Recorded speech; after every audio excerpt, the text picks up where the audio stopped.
Hola, hola, hola a todos. Estoy haciendo mi primer video de mis motos eléctricas.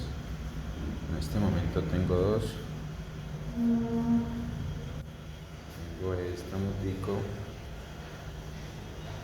de Energy Motion. Es tipo Naked. Tiene un motor 3000. Inicialmente traía baterías en gel, pero esta ya está en litio.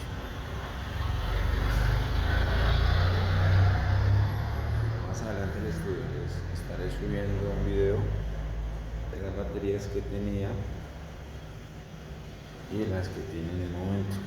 72 voltios, 60 amperios. Y aquí tengo mi otra niña, una Crotter Staker de Auteco. Tiene el motor 2500 vatios,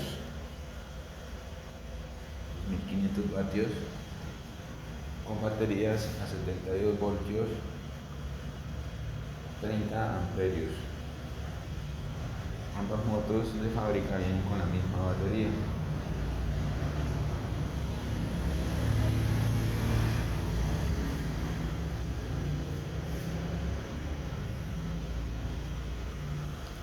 Bueno, esto sería todo por ahora, un video cortico.